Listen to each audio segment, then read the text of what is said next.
संस्कृत काव्यशास्त्र नामक सप्तम प्रश्न पत्र की इस कक्षा में आप सबका एक अंतराल के पश्चात पुनः स्वागत। बीच में विश्वविद्यालय की परीक्षाओं तथा पंचायती राज संस्थाओं के निर्वाचन के कारण से अंतराय रहा, कुछ विघ्न रहा और उसके पश्चात आज हम पुनः रिज्यूम कर रहे हैं, फिर से शुरू कर रहे हैं। आप पीछे जो पढ़ा है उसको एक बार रिकॉल कर लें। मम्मट विरचित काव्य प्रकाश के द्वितीय उल्लास के प्रारंभ में हम लोग पढ़ रहे थे अर्थ के, शब्द के भेद और अर्थ के भेद। 3 प्रकार का शब्द बताया था, वाचक, लाक्षणिक और व्यंजक, और 3 ही प्रकार का शब्द का अर्थ होता है। उसके लिए सूत्र था वाच्यादयस्तदर्थाः स्युः, यानी वाच्य आदि उसके अर्थ होते हैं। शब्द के अर्थ क्या होते हैं? वाच्य आदि ही शब्द के अर्थ हैं, वाच्यार्थ आदि ही अर्थ हैं। तो वाच्यार्थ आदि से यह क्या तात्पर्य है बताइए? वाच्य आदि, आदि से क्या मतलब है? आदि से मतलब है लक्ष्य और व्यंग्य, यानी वाच्य, लक्ष्य, व्यंग्य। वाच्यार्थ, लक्ष्यार्थ और व्यंग्यार्थ, यह 3 प्रकार का अर्थ हुआ करता है शब्दों का। यहाँ तक हमने पढ़ा था, और यह अंतिम जो व्याख्यान था वो 24 नंबर का वीडियो था। वाच्यादयस्तदर्थाः स्युः, यह पंक्ति भी आपको उस वीडियो के प्रारंभ में दिख जाएगी, और ऊपर अगर नंबर देखेंगे आप उस वीडियो का तो वो 24 नंबर का वीडियो था। उसको एक बार से पुनः आप लोग सुन लें और उसके पश्चात फिर आगे बढ़ते हैं। आज का हमारा जो सूत्र है पाठ्य, वह है तात्पर्यार्थोपि केषुचित्। केषुचित् यानी कुछ लोगों के मत में, केषांचित मते, केषुचित् यहाँ षष्ठी केषांचित होना चाहिए था, और षष्ठी के अर्थ में यहाँ केषुचित् इस सप्तमी का प्रयोग हो गया, ऐसा कुछ लोग मानते हैं। तो केषुचित् यानी कुछ लोगों के मत में, अथवा ऐसा कह सकते हैं कि केषुचित् मतेषु, यानी सप्तमी ही ठीक है, या सप्तमी के अर्थ में ही सप्तमी है। तो केषुचित् अर्थेषु मतेषु, केषुचित् मतेषु यानी कुछ लोगों के मत में, ऐसा अर्थ भी कर सकते हैं। तो कुछ लोगों के मत में क्या है? केषुचित् मतेषु माने कुछ मत में, कुछों के मत में तात्पर्यार्थोपि, यानी तात्पर्यार्थ भी होता है।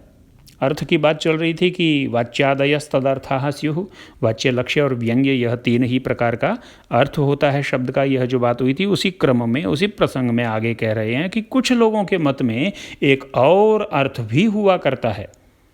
केषुचित् मतेषु, कुछ मतों में, या केषांचित् मतेषु, केषुचित् मतेषु यानी केषांचित् मतेषु, केषांचित् जनानां, केषांचित् विदुषां मतेषु, कुछ विद्वानों के मत में, कुछ आचार्यों के मत में, कुछ आलंकारिकों के मत में तात्पर्यार्थः अपि, तात्पर्यार्थ भी हुआ करता है। तात्पर्यार्थ नाम का एक अर्थ भी हुआ करता है। ये एक चौथा अर्थ है, ये एक भिन्न प्रकार का अर्थ है जो उन पहले के 3 प्रकार के अर्थों से भिन्न है। यानी वाच्यार्थ, लक्ष्यार्थ और व्यंग्यार्थ, वह 3 अर्थ तो, 3 प्रकार के अर्थ तो शब्द के होते ही हैं। उन 3 प्रकार के अर्थों के एडिशन में है यह उन 3 प्रकार के अर्थों के अतिरिक्त एक अर्थ है तात्पर्यार्थ। तो यह तात्पर्यार्थ भी कुछ विद्वानों के, कुछ काव्यशास्त्रियों के मत में माना गया है। अब इस सूत्र को नीचे वृत्ति में आचार्य मम्मट समझाते हुए लिखते हैं, आकांक्षा योग्यता सन्निधिवशाद वक्ष्यमाण स्वरूपाणां पदार्थानां समन्वये तात्पर्यार्थो विशेष वपुर पदार्थोपि वाक्यार्थः समुल्लसतीत्यभिहितान्वयवादिनां मतम्। और फिर कहते हैं वाच्य एव वाक्यार्थ इत्यन्विताभिधानवादिनः। अब इस पंक्ति को जरा समझते हैं शब्दशः।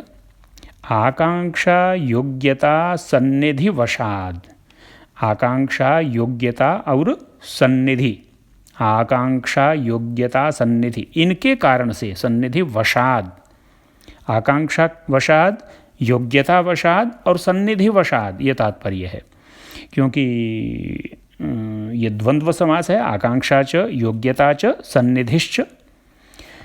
और द्वंद्व समास के अंत में जो शब्द प्रयुक्त होता है या द्वंद्व समास के आदि में जो शब्द प्रयुक्त होता है, जैसा कि यहाँ द्वंद्व समास के अंत में वशाद यह प्रयुक्त हुआ है, तो द्वंद्व के आदि और द्वंद्व के अंत में प्रयुक्त होने वाले शब्द का संबंध उस द्वंद्व समास के घटक प्रत्येक शब्द के साथ हुआ करता है। ऐसा व्याकरण का एक नियम है। द्वंद्वादौ द्वंद्वान्ते च श्रूयमाणं पदम प्रत्येकम अभिसंबध्यते। तो आकांक्षा, योग्यता, सन्निधि, ये तीन शब्द हैं जो कि यहाँ द्वंद्व समास के घटक हैं। इन तीनों शब्दों के साथ वशाद का संबंध जब हम जोड़ेंगे तो अर्थ हो जाएगा आकांक्षा वश यानी आकांक्षा के कारण से, योग्यता वशाद यानी योग्यता के कारण से, और सन्निधि वशाद यानी सन्निधि के कारण से। पदार्थानाम समन्वये जाते, पदार्थों का समन्वय हो जाने पर। कौन से पदार्थों का समन्वय हो जाने पर? समन्वय हो जाने पर यानी पदार्थों का संबंध स्थापित हो जाने पर। कौन से पदार्थों का संबंध स्थापित हो जाने पर? वक्ष्यमाण स्वरूपाणाम पदार्थानाम। कह रहे हैं वक्ष्यमाण है स्वरूप जिनका, ऐसे पदार्थों का। वक्ष्यमाण है स्वरूप जिनका यानी कहा जाने वाला है स्वरूप जिनका, बताया जाने वाला है जिन पदार्थों का स्वरूप, यानी पदों के अर्थों का क्या स्वरूप रहता है, पदों का अर्थ किस प्रकार का होता है, पदों के कितने प्रकार के अर्थ हुआ करते हैं, इत्यादि बातें अभी आगे बताई जाएंगी। पदार्थ क्या होता है, पदों का अर्थ क्या होता है, पदार्थ का स्वरूप क्या होता है, यह तो अभी बताया नहीं गया है, यह तो अभी उक्त नहीं हुआ है, यह तो अभी वक्ष्यमाण है यानी भविष्य में, अर्थात आगे इसी ग्रंथ में बताया जाएगा। तो जिनका स्वरूप अभी आगे बताया जाने वाला है, ऐसे पदार्थों का जब समन्वय हो जाता है, किस चीज़ के आधार पर? आकांक्षा, योग्यता और सन्निधि के आधार पर। जब पदार्थों का, जिन पदार्थों का स्वरूप आगे बताया जाएगा, उन पदार्थों का जब समन्वय हो जाता है, समन्वये जाते, यहाँ समन्वय में सप्तमी है, सती सप्तमी है, भावे सप्तमी जिसको बोलते हैं वो। तो आकांक्षा, योग्यता और सन्निधि के द्वारा वक्ष्यमाण स्वरूप वाले पदार्थों का समन्वय हो जाने पर तात्पर्यार्थः समुल्लसति, यह वाक्य है। तात्पर्यार्थ समुल्लसित होता है। तात्पर्य नाम का अर्थ, तात्पर्यार्थ नाम का एक अर्थ, समुल्लसति माने प्रकटित होता है, प्रकट होता है।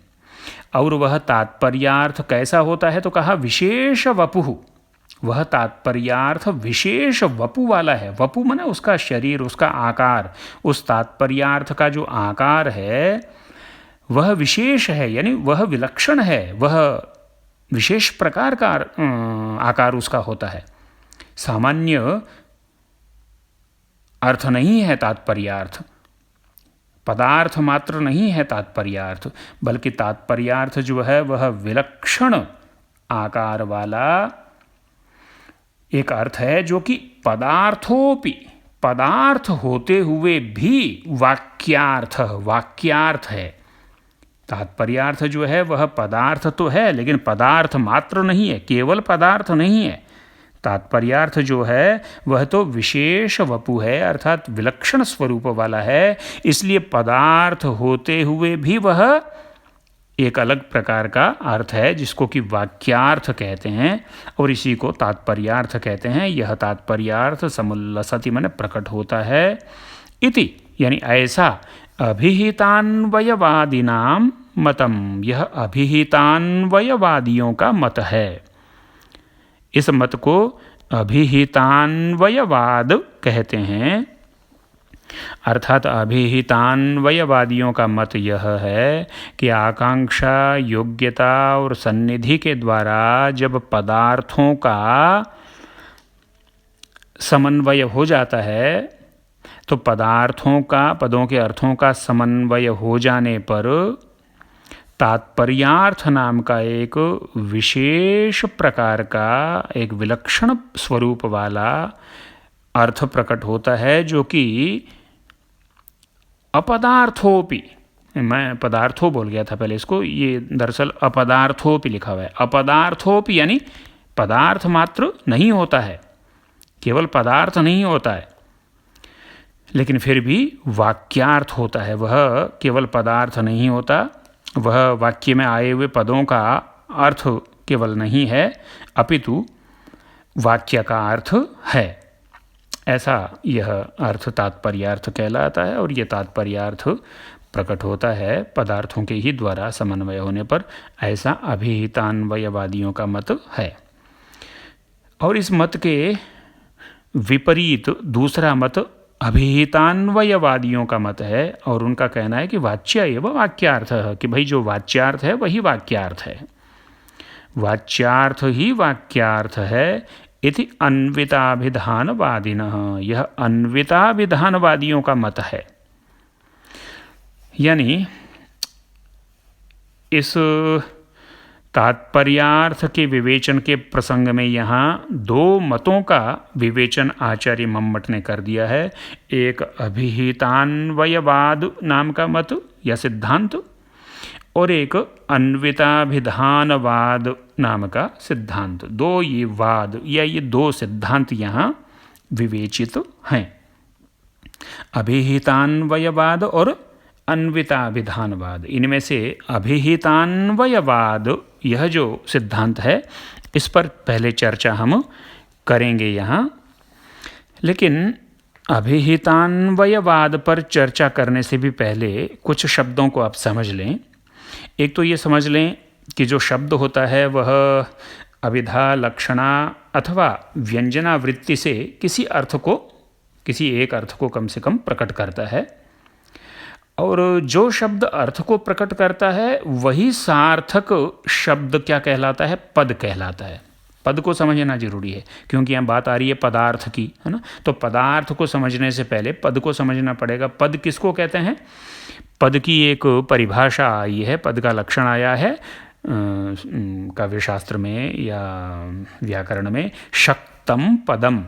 दर्शन में भी शक्तम पदम, यानी पद वह होता है जो शक्त होता है। जो शक्त होता है माने जो समर्थ होता है, जिसमें सामर्थ्य होता है। और पद का सामर्थ्य क्या है? पद का सामर्थ्य है अर्थ को प्रकट कर देना, यानी जिसमें अर्थ को प्रकट करने की शक्ति होती है वही पद होता है। जिसमें अर्थ के प्रकटीकरण का सामर्थ्य रहता है जिसके भीतर, वही पद है। शक्तम पदम, शक्ति से जो युक्त होता है वही पद है। चाहे अभिधा शक्ति से, चाहे लक्षणा शक्ति से, चाहे व्यंजना शक्ति से जो किसी अर्थ को प्रकट कर देता है वही सार्थक शब्द क्या कहलाता है? पद कहलाता है। और वाक्य किसको कहते हैं? क्योंकि इसमें वाक्यार्थ की बात आई है तो वाक्य समझना जरूरी है। वाक्य के अर्थ को वाक्यार्थ कहते हैं। तो वाक्य क्या है? पद समूहो वाक्यम, पदों का जो समूह है वह वाक्य होता है। पद क्या है होता है ये तो बता ही दिया, जो सार्थक होता है, जो अर्थ को प्रकट करने का सामर्थ्य रखता है वह शक्तियुक्त पद होता है। और पदों के समूह को वाक्य कहते हैं। पद समूहो वाक्यम, पदों का समूह ही वाक्य है। किंतु केवल शब्दों का या पदों का समूह मात्र सम्यक अर्थबोध करवाने में समर्थ नहीं हो सकता है, अपितु पदों से अर्थबोध हो सके इसके लिए तीन और तत्व हमें चाहिए होते हैं। एक आकांक्षा, एक योग्यता और एक सन्निधि। यानी पदों से अर्थबोध तभी हो सकता है, पदों से पदार्थ का बोध तभी हो सकता है जब उन पदों के बीच में परस्पर आकांक्षा हो, उन पदों के मध्य में परस्पर योग्यता हो और पदों के बीच में सन्निधि हो।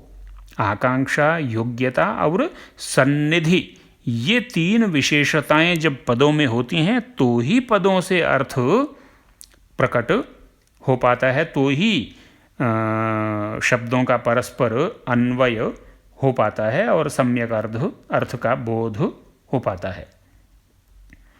अब ये आकांक्षा, योग्यता और सन्निधि क्या हैं, इनका आचार्यों ने संस्कृत के शास्त्रों में पर्याप्त वर्णन किया है। व्याकरण शास्त्र में भी इनकी चर्चा है, न्याय शास्त्र, न्याय दर्शन में इनकी चर्चा है और साहित्य शास्त्र में भी आकांक्षा, योग्यता और सन्निधि की चर्चा हुई है। संक्षेप में इसको थोड़ा सा समझें अगर, तो आकांक्षा क्या है भाई? जब भी कोई वक्ता बोलता है और जब भी कोई श्रोता सुनता है तो बोलने वाले और सुनने वाले के अर्थबोध के लिए यह आवश्यक है कि पदों में पारस्परिक आकांक्षा हो। वाक्य में पद होते हैं बहुत सारे, पदों के समूह को वाक्य कहते हैं, अभी बताया। तो पदों का जो समूह रूप वाक्य है उसमें जो अनेक पद हैं, उन पदों में अगर पारस्परिक कोई अपेक्षा ही नहीं होगी, एक पद अगर दूसरे पद से साकांक्ष नहीं है, सापेक्ष नहीं है, एक पद अगर दूसरे पद से निरपेक्ष है, तो फिर उन पदों में समन्वय हो ही नहीं पाएगा और अर्थ का बोध हो ही नहीं पाएगा। इसलिए पदों में परस्पर अपेक्षा होनी बहुत आवश्यक है। और यह पदों की जो पारस्परिक अपेक्षा होती है, यह श्रोता की जिज्ञासा के रूप में या वक्ता की विवक्षा के रूप में प्रकट होती है। आप इसको ऐसे समझें कि आपने देखा होगा कि जैसे ही कोई व्यक्ति एक शब्द बोलता है तो अगले शब्द को सुनने की इच्छा हमारी होती है, जिज्ञासा, अगले पद को जानने की इच्छा होती है कि अब ये क्या बोलता है। जैसे मैं आपको कहूँ कि गाय को, एक शब्द बोला मैंने, गाम, गाय को। जैसे ही मैंने कहा गाय को, तो आप तुरंत सोचेंगे कि अब गाय को आगे क्या बोलते हैं, बांध दो या ले आओ या ले जाओ या दूह लो, ऐसा कुछ तो बोलूँगा मैं। तो जैसे ही मैं अगला शब्द बोलूँगा तब फिर आपकी वो आकांक्षा पूरी होगी। यानी गाय को, इस पद को आकांक्षा है किसकी, ले जाओ या ले आओ, इस पद की, और ले जाओ या ले आओ, इस पद को किसकी आकांक्षा है, गाय की आकांक्षा है। गाय को, इस पद की आकांक्षा है। मैं केवल गाय को बोलूं तो कुछ अर्थ निकलेगा, अर्थ स्पष्ट नहीं हो पाएगा। क्यों? क्योंकि आकांक्षा नहीं है। मैं ले जाओ बोलूं केवल और गाय को नहीं बोलूं ले जाओ, तब भी आकांक्षा पूरी नहीं होती है। तो पदों में परस्पर आकांक्षा होती है और जो साकांक्ष पद होते हैं वही अर्थ का बोध करवा पाते हैं। जिन पदों में परस्पर कोई आकांक्षा नहीं होती है वो पद फिर अर्थबोध भी नहीं करवा पाते हैं, वो प्रामाणिक वाक्य नहीं होता है। जैसे मैं कहूँ कि गौः, अश्वः, पुरुषः, हस्ती यानी गाय, हाथी, घोड़ा, दीवार, पशु, पंखा, लाइट, रजाई, बिस्तर, चद्दर, तकिया, पेन, पुस्तक, सिपाही, कलम, कंप्यूटर। अब मैं ये शब्द बोल रहा हूँ, ये पदों का समूह तो है लेकिन यह वाक्य नहीं है, यह अर्थबोध नहीं करवा पाएगा। क्यों? क्योंकि यह सार्थक पदों का समूह नहीं है, क्योंकि यह साकांक्ष पदों का समूह नहीं है। यह जो मैंने अभी पद समूह बोला, ये पदों का समूह तो अवश्य है, लेकिन इन पदों में परस्पर कोई आकांक्षा नहीं है एक दूसरे से। ये पद एक दूसरे से आकांक्षा युक्त नहीं है, जुड़े हुए नहीं है, साकांक्ष नहीं है, इसलिए ये पद अर्थबोध भी नहीं करवा पाएंगे। तो आकांक्षा होनी बहुत आवश्यक है। और इसलिए आपने देखा होगा कि जिन वक्ताओं के शब्दों में, जिनके वाक्यों में, जिनके भाषण में आकांक्षा नहीं होती है, पदों में, शब्दों में परस्पर आकांक्षा नहीं होती है, उनका भाषण श्रोता अधिक देर सुन नहीं पाते हैं, क्योंकि वो फिर निरर्थक हो जाता है, उसका कुछ अर्थ भी नहीं निकलता है। इसलिए ऊबने लगते हैं श्रोता और परस्पर बातचीत करने में मशगूल हो जाते हैं। तो शब्दों से पदार्थों का बोध हो सके, वाक्य का अर्थ का बोध हो सके, इसके लिए ज़रूरी है, वाक्य ज्ञान के लिए आवश्यक है कि सबसे पहले तो आकांक्षा हो उस वाक्य के जो घटक शब्द हैं उन शब्दों में। दूसरी चीज़ है योग्यता। सम्यक अर्थबोध के लिए यह भी आवश्यक है कि पदों में एक दूसरे से अन्वय की योग्यता हो, एक दूसरे से संबंध स्थापन की योग्यता होनी चाहिए।